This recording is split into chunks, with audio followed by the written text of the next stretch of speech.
Bem-vindos e bem-vindas ao Diálogos em Musicologia, um espaço para a gente pensar a pesquisa musical de forma crítica e envolvente. Hoje, a gente vai contar a história de uma noite que mudou tudo. Uma noite em que a elegância do balé clássico se chocou com uma força brutal primitiva e o resultado foi um tumulto. Vamos entender como a estreia de A Sagração da Primavera, de Stravinsky, se tornou um dos eventos mais infames e, ao mesmo tempo, revolucionários da história da arte. Pode parecer estranho, não é? A gente pensa em balé e logo vem à cabeça graça, leveza, delicadeza.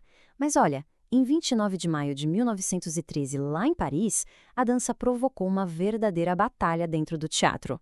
Então, a grande pergunta que abre nossa conversa é: como é que as coisas chegaram a esse ponto? O palco para esse escândalo foi o recém-inaugurado Teatro des Champs-Élysées. Imagina a cena, a elite parisiense toda reunida, esperando mais uma produção incrível da companhia Ballets Russes. Eles estavam acostumados com beleza, com exotismo, mal sabiam eles o que vinha pela frente. E aí, a música começa, os dançarinos entram no palco e o choque é instantâneo.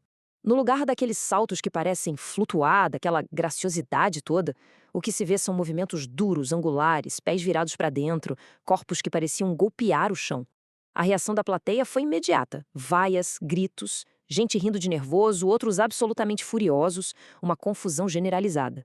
E essa reação tão visceral, ela não veio do nada. Ela veio porque aquilo que estava no palco quebrava, de forma brutal, séculos de tradição. Para a gente entender de verdade a explosão de 1913, a gente precisa dar um passo para trás. Vamos ter que voltar no tempo para ver o que era o balé até aquele momento. Então vamos lá, voltando para o começo de tudo. É fundamental lembrar que o balé não nasceu como uma arte de palco, como a gente conhece hoje. A origem dele é outra.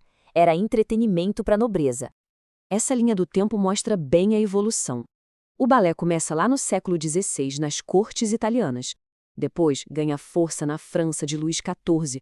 Durante muito tempo era isso, um ornamento, uma diversão de luxo para a corte, feita para mostrar ordem e poder. A ideia de que a dança por si só pudesse contar uma história dramática, isso ainda estava muito distante. E aqui a gente tem uma virada de chave fundamental. É o chamado ballet d'action. A proposta era radical para a época. A dança podia ser uma linguagem própria.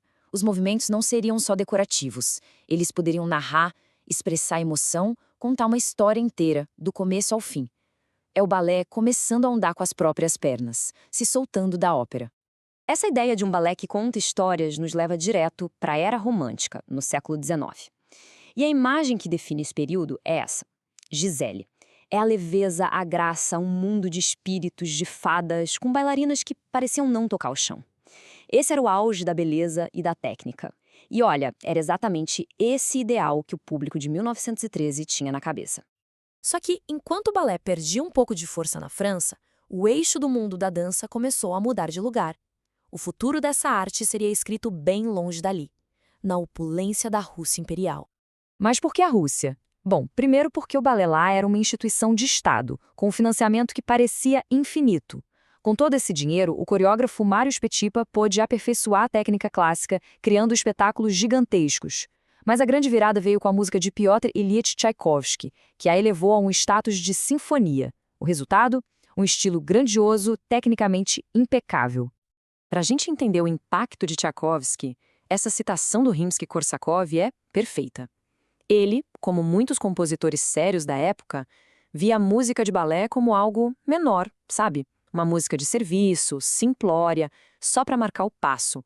Havia um preconceito enorme. Até que alguém chegou para mudar esse jogo. E esse alguém foi Tchaikovsky. Ele foi o primeiro grande compositor sinfônico a levar o balé a sério.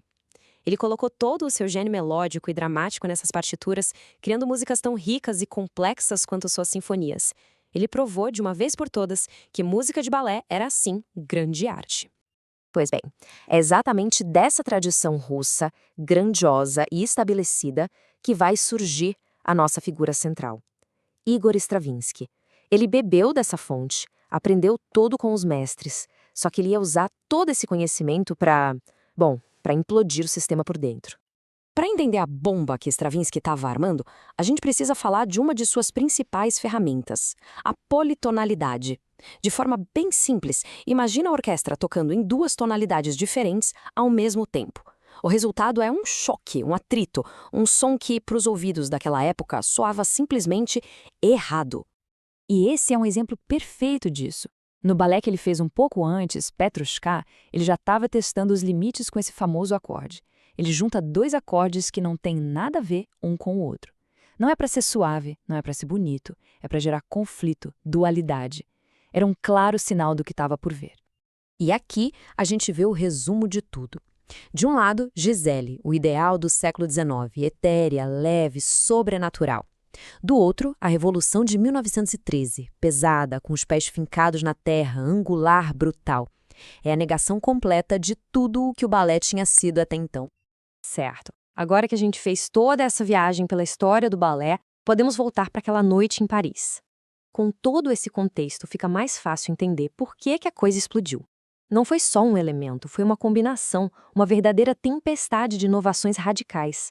Basicamente, podemos quebrar essa revolução em 4 partes. Primeiro, o tema. Nada de contos de fadas, a história era sobre rituais pagãos e sacrifício humano. Segundo, a harmonia, com acordes agressivos que atacavam os ouvidos.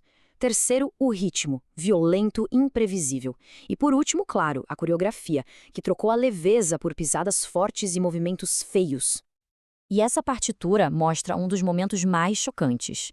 É o famoso acorde da sagração.